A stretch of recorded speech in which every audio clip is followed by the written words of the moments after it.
The rain washed over Adanna like a quiet blessing as she left the village of Ogugu behind.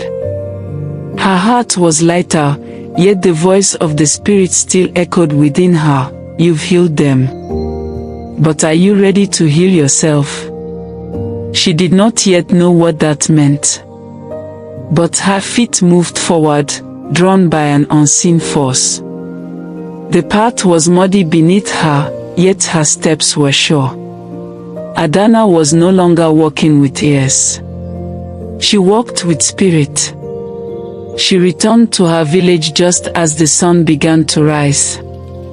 Villagers welcomed her with silent smiles, open arms, and eyes filled with wonder. Some bowed. Children followed her, giggling and pointing. But they no longer mocked her ears, for they were gone. What remained was the woman they now called Spirit Listener. The chief called her once more to the village square. You have done what no healer or elder could, he said, his voice full of reverence. But the spirits say your journey isn't over. He gestured to a tall traveler dressed in flowing robes, with a scroll tied across his back and a calm fire in his eyes. This man comes from the sacred hills. His people are troubled. The river that gives them life has dried. Their wells are poisoned. And each full moon, a child disappears. Adanna turned to the traveler. She didn't hear his voice, but she felt the urgency in his breath, the tremor in his soul. She nodded. The journey to the sacred hills was long, longer than any she had taken before. For weeks, Adanna traveled through thick forest, across burning plains, and over cold mountains that beat at her feet. The traveler remained by her side, speaking little but walking with purpose. At night, Adanna's dreams grew darker. She saw flashes of her past, children laughing at her, her mother weeping in the shadows, and her father, always reaching but never touching. And each time she awoke, her heart beat with fear and questions. Finally, they arrived. The village near the sacred hills was not like any she had known. Stone houses clung to the cliffs, goats wandered freely, and wind sang mournful songs through the caves. The village elders gathered in a circle. Their eyes were wise but tired.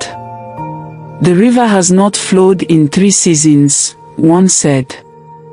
Each full moon, a child disappears, whispered another. We have offered sacrifices. We have prayed. Nothing changes. Adanna sat in the center of the circle. She touched the dry earth, closed her eyes, and listened, not with ears, but with her spirit.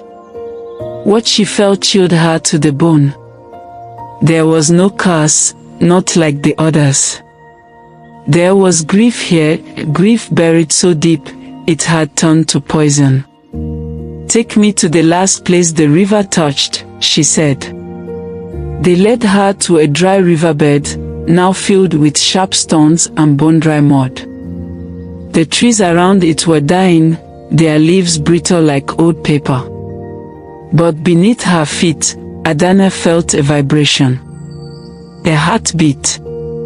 Faint, but alive. She sat on the riverbank, hands pressed to the ground. Her eyes fluttered shut. The wind shifted. And then, a vision. A boy stood at the edge of the water, years ago. He held a reed flute and played a tune so sweet even the birds stopped to listen. But behind him, something stirred. A shadow, a crack in the earth. The boy stepped too close. He vanished. The river stopped. Adanna gasped. The earth had swallowed the child. That night, as the full moon rose, Adanna returned to the dry riverbed. She followed the vision's path. She found the flute, cracked and half buried. She picked it up. Then, using a stick, she drew a large spiral in the dirt. She stood in its center, eyes closed, the flute in hand. The villagers watched from afar. Some cried. Some prayed. Adanna began to hum a soft, low sound that vibrated in her chest. A sound that did not need ears to be heard. The ground trembled. The spiral began to glow faintly. And then, a crack. The earth split. A small tremor. Then silence. And then, a gush. Water, dark and cold, surged forth. The river roared back to life. Children screamed in joy. Elders fell to their knees. The traveler wept openly. But then, a voice. You returned my flute, but not my peace. From the crack, a boy's spirit rose. Not angry. Not vengeful.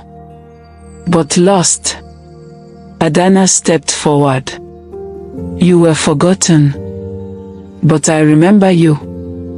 The spirit looked at her. Then at the village. Then at the moon. I will go now, he whispered. Thank you. He vanished in a swirl of mist. The river flowed. Peace returned. As dawn came, the traveler knelt before Adanna. Will you stay with us? He asked. She smiled gently. Shook her head. I must keep walking. There are other wounds waiting. She returned to her village weeks later. She was greeted not with noise, but with silence, respectful, warm silence. The chief met her at the gate. Adanna, you are no longer just one of us. You walk between the world of flesh and spirit. He handed her a woven sash marked with ancient symbols of peace, courage, and healing. We call you now, daughter of the river and rain. Adanna bowed. Her journey had made her many things: mock child, quiet listener, healer, friend of spirits. But most of all, it had made her whole. And as she sat once again beneath the mango tree, children gathered around her, not to mock her ears, but to hear her silence. For in her silence, there was peace. In her silence, there was power. In her silence, there was a voice the world had never known. Thank you for watching Adanna's journey. Sometimes, healing the world starts by healing what's buried deep inside us.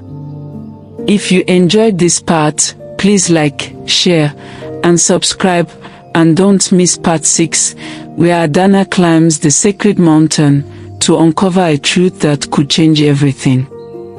Part 6 coming soon. Stay tuned.